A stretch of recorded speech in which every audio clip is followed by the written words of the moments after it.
we have the patient having both. So all three were actually treated in one sitting. So the patient had a carotid narrowing, had brain blood vessel narrowing, and also a heart narrowing. So all of them were stented in procedures. So that is why we have a multidisciplinary team always taking care of our patients, and that always gives good results. The team also comprises of expert physiotherapist and expert anesthetist team, and we have two cath labs which are well equipped for this, and the neuro ICU and the cardiac ICU. So all these facilities now are available at MGM Mala, so that these complex cases can be dealt with and dealt with immediately, so that there is no delay in treatment. So anytime you walk 24/7 into our ER, all our doctors are here to assist the patient and take them immediately to the cath lab and do all the procedures. I invite the doctors now to give you more information about the case, and we will take it from there. Thank you all again for being here and to spread the message.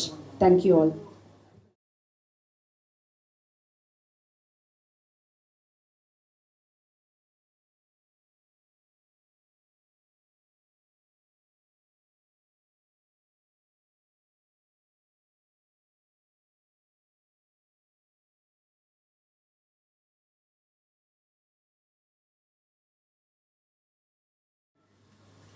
நடக்க முடியல, தலை சுத்தல், கண்ணே திறக்க முடியாது, இந்த மாதிரி தலை சுற்றிகிட்டே இருக்கும். வித்தவுட் எனிபடி செல்ஃப் நான் வந்து நடக்க முடியாது. இப்போ நான் வந்து நல்லா நடக்கிறேன், தலை சுத்தெல்லாம் போயிட்டு ஐ எம் 76 நவ். என்னோட ஏஜ் இப்போ நல்லா என் வேலையெல்லாம் இப்போ நானே பண்ணிக்கிறேன், யாரோட ஹெல்ப் இல்லாமல். Is great, very great. Thank you doctor, thank you. Okay, அவ்வளோதான். ரொம்ப நல்லா இருக்கேன்.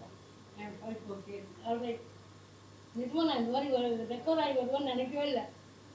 கீழே நின்றுவோமோ, லேட்டாக எனக்கு கஷ்டம் அப்படிலாம் பண்ணிட்டேன். என் வேலையை நான் பார்த்துக்கிறேன், நல்லா இருக்கேன். நன்றி, நன்றி டாக்டர், தேங்க்யூ. மூளைக்கு ரத்தம் போகிறது பிளாக் ஆகிட்டா, ஹார்ட்டுக்கு பிளாக் ஆகிடுச்சா என்ன பண்ணுவோம் அப்படின்னா, பிரெயின் வந்து செல்ஸ் வந்து சீக்கிரமாக இறக்க ஆரம்பிச்சிடும். ஸோ நாங்கள் கார்டியாலஜிஸ்ட்கிட்டையும் நியூராலஜிஸ்ட்டும் டிஸ்கஸ் பண்ணிவிட்டு எது ஃபஸ்ட்டு எடுக்கணும் அப்படின்னு சொல்லிட்டு இம்மீடியட்டாக எப்படி நம்ம வந்து ஹார்ட்டுக்கு ஆஞ்சியோபிளாஸ்டி பண்ணுறோமோ அதே இதை பிரெயினுக்கும் ஆஞ்சியோபிளாஸ்டியும் ஸ்டென்ட்டிங்கும் நம்ம பண்ணுறோம். ஸோ இவங்களுக்கு என்ன ஆச்சு அப்படின்னா, பிரெயினுக்கு ஹார்ட்லேருந்து பிரெயினுக்கு போகிற பேசேஜ் இப்போ எப்பயுமே வந்து, இப்போ நீங்கள் உங்களுக்கு தெளிவாக புரியணும்னா, ஒரு ரோட்டில் ஒரு எல்லா டிராஃபிக் வண்டி எல்லாமே போயிட்டுருக்கு, அதில் மேஜராக போக வேண்டிய நேஷ்னல் ஹைவேல திடீர்னு பிளாக் ஆகிடுது.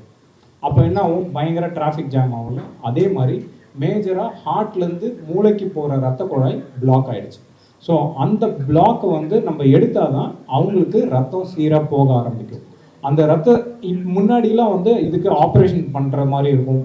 எப்பயுமே வந்து மூளையை பொறுத்த வரைக்கும் அறுவை சிகிச்சை பெரிய ஆப்ரேஷனால பயந்துருவாங்க. ஸோ நம்ம ஏதோ ஒரு பெரிய ஆப்ரேஷன் ரொம்ப நாள் ஹாஸ்பிட்டல் ஸ்டே இருக்கணும், நம்மளால் அதை வந்து தாங்கக்கூடிய அளவுக்கு, அதுவும் எஸ்பெஷலி வயசானவங்களால் அதை தாங்க முடியுமான்னு தெரியாது. ஸோ இந்த மாதிரி சுச்சுவேஷன்ஸ்னால நிறைய பப்ளிக் வந்து மோர் ட்ரீட்மெண்ட் மேலே ஒரு பயம் இருந்தது. இப்போ அந்த மாதிரி விஷயம் பயமே தேவையில்லை. எப்படின்னா, ஒரு பின்ஹோல் சர்ஜரிஸ்ன்னு சொல்லுவோம், பெரிய காம்ப்ளிகேட்டடான நியூரோ இஷ்யூஸ் எல்லாமே ஒரு சின்ன நீடில் வழியாகவே நம்ம அதை ட்ரீட் பண்ணிடலாம். ஸோ இந்த பேஷண்ட்டில் அந்த பிளாக்கை எப்படி எடுத்தோம் அப்படின்றதுக்கு ஒரு சின்ன ஒரு வீடியோவும் நாங்கள் அங்கே நடந்த ஒரு வீடியோவை நாங்கள் எடுத்து வச்சுருக்கோம். இப்போ ஜஸ்ட்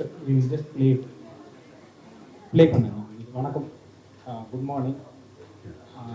என்னென்னா, I'm doctor Karthikeyan, senior consultant intervention neurologist. நீங்கள் எப்பயுமே வந்து ஹார்ட் அட்டாக் கேள்விப்பட்டிருப்பீங்க. ஹார்ட் அட்டாக்ல ஆன்ஜியோ பண்ணுவாங்கன்றது எல்லாருக்குமே ஆல்மோஸ்ட் அரௌண்ட் 20 to 30 இயர்ஸ் வந்து இது வந்து எல்லாருக்கும் தெரிகிற விஷயம். ஹார்ட் இம்மிடியேட்டாக பெயின்னாலே ஒரு மருத்துவமனைக்கு போயிடுவோம், ஒரு இசிஜி எடுப்பாங்க, அங்கே வந்து ஹார்ட் அட்டாக்னு கண்டுபிடிச்சிட்டாங்க அப்படின்னா ஆன்ஜியோபிளாஸ்டி பண்ணுவாங்கன்றது இப்போ பெரும்பாலும் நிறைய பேருக்கு தெரியுற விஷயம்.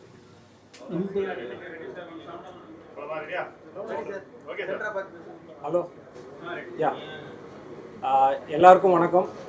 நான் doctor S Karthikeyan, senior consultant intervention neurologist. இது doctor Manohar, senior cardiologist intervention cardiologist. இது என்னோட neuro sciences team. Doctor Sai Prashanth, Aqib and doctor Abid Ali. So இன்றைக்கி என்ன முக்கியமான விஷயம் அப்படின்னா, ஒரு 76-year-old female presented with heart attack and stroke. இந்தியாவிலே வந்து லீடிங் காஸ் ஆஃப் டெத் எது அப்படின்னா heart attack. Second leading cause of death என்னென்னா ஸ்ட்ரோக். இது ரெண்டுமே ஒரே ஆளுக்கு நேர்ந்திருக்கு. அது நேர்ந்ததுக்கான சான்சஸ் யூஸ்வலாக மெடிக்கலில் நாங்கள் வந்து பர்சன்டேஜஸ் சொல்லுவோம். அது ரொம்ப ரேரான பர்சன்டேஜ், 0.009% அந்த மாதிரி ஒரு ஆளுக்கு வரத்துக்கான பர்சன்டேஜஸ். அப்படி வந்திருந்தோம், அது உரிய டைமுக்கு அவங்க ஹாஸ்பிட்டல் ரீச் ஆகிட்டாங்க அப்படின்னா அந்த பிரெயினுக்கு போகிற பிளட் சப்ளை எங்கே பிளாக் ஆகிருக்குன்னு இம்மீடியட்டாக ஸ்கேன் பண்ணி அவங்களுக்கு எங்கே பிளாக் இருக்குதுன்னு அதை கண்டுபிடிச்சிட்டு கரெக்டாக ஹாஸ்பிட்டல் வந்ததுலேருந்து 45 minutesல பிரெயினுக்கு எங்கே தடப்பட்டிருக்கோ அதை பார்த்து அந்த பாத்வேவை கிளியர் பண்ணிவிட்டு இம்மீடியட்டாக ஹார்ட்டுக்குமே பண்ணியிருக்கோம். இது இந்தியாவிலே முதல் முறையாக ஹார்ட்டுக்கும் பிரெயினுக்கும் ஒரே டைமில் ஆஞ்சியோபிளாஸ்டி அண்ட் ஸ்டென்டிங் பண்ணி சக்ஸஸ்ஃபுல்லாக பண்ணிவிட்டு கரெக்டாக 3 days 4th டேயில் பேஷண்ட் எந்திரிச்சு நடக்க ஆரம்பிச்சிட்டாங்க. தள்ளாடி நடக்க முடியாமல் படுத்துட்டு இருந்த சுச்சுவேஷனில் ஹார்ட் அட்டாக்கும் வந்து திருப்பியும் தன்னோட செயல்பாட்டுக்கு மீண்டு 3 நாளில், பெரிய அறுவை சிகிச்சைலாம் கிடையாது, ஆப்ரேஷன் கிடையாது, வெறும் இட் இஸ் நிறைய fancy terms what we use medical என்ன சொல்லுவோம்னா பின் ஹோல் சர்ஜரின்னு சொல்லுவோம். வெறும் ஒரு குண்டூசி நுழையிற ஒரு கேப்பில் பெரிய 2 அறுவை சிகிச்சை பண்ணியிருக்கோம். அதை பண்ணி பேஷண்ட்டும் குணமடைஞ்சு 4வது நாள் அவங்க வீட்டுக்கு போயிட்டாங்க. அவங்களோட ரொட்டீன் ஆக்டிவிட்டி அவங்க பண்ண ஆரம்பிச்சிட்டாங்க. ஸோ இதில் இந்த பேஷண்ட் விஷயத்தில் நாங்கள் என்ன சொல்ல வரோம்னா, ஹார்ட் அட்டாக் ஸ்ட்ரோக் வரலாம், ரெண்டுமே ஒரே டைமில் ஒரு பேஷண்ட்ஸ்க்கு வரலாம். ஏன்னா இதற்கான காரணங்கள் பார்த்திங்கன்னா ஒரே காரணங்கள் தான். ஏன்னா பிளட் ப்ரெஷர் அதிகமாக இருக்கிறது, சுகர் அதிகமாக இருந்து கண்ட்ரோல் பண்ணாமல் இருக்கிறது, smoking drinking risk factors, sedentary life style, பெருசாக நம்ம வாக்கிங்கோ உடற்பயிற்சி செய்யாமல் இருக்கிறது, ஹை கொலஸ்ட்ரால்ஸ், அதிக கொலஸ்ட்ரால், கெட்ட கொலஸ்ட்ரால் நம்ம உடம்புல தங்குறது, இது எல்லாமே ஒரே காரணங்கள். மிக முக்கியமான விஷயம் தூக்கம் இல்லாமல் இருக்கிறது. ஸ்ட்ரெஸ்ஃபுல் லைஃப்பில் லேக் ஆஃப் ஸ்லீப், ரொம்ப ஸ்லீப் கம்மியாக இருக்குது. இந்த ரிஸ்க் ஃபேக்டர்ஸ் இருக்கிறவங்க, அதே மாதிரி ஏஜ் வந்து இப்போ முன்னாடி மாதிரி ஏஜ் வந்து 60 வயசுக்கு மேலே 70 வயசுக்கு மேலே இருக்கிறவங்களுக்கு வர்றது கிடையாது. ஈவன் 40 வயசு கீழே இருக்கவங்களுக்கும் இந்த பிரச்சனைகள் வருது. ஸோ அப்படி வந்தாலும் இப்போ இருக்க மெடிக்கல் ஃபெசிலிட்டிஸ் அண்ட் ரிசர்ச் இருக்கிறதுனால நம்ம 2 விஷயத்தையுமே நம்ம ஒரே டைமில் நம்ம காப்பாற்றலாம். அதுவும் இந்த டைமிங் மினிமம் ஒரு 1 hourக்குள்ளே இந்த 2 ப்ரொசீஜர்ஸையும் பண்ணலாம். ஒரே வழி, எதர் கையில் இல்லை கால் வழியாகவே போயிட்டு 2 ப்ரொசீஜர்ஸையும் நம்ம சக்ஸஸ்ஃபுல்லாக பண்ணி காப்பாற்றவும் செய்யலான்றது இந்த ப்ரொசீஜர் மூலயமா நாங்கள் சொல்கிறோம். பேஷண்ட் ஏஜ் எங்கேருந்து சொல்லிட்டு நன்றி. தேங்க்யூ.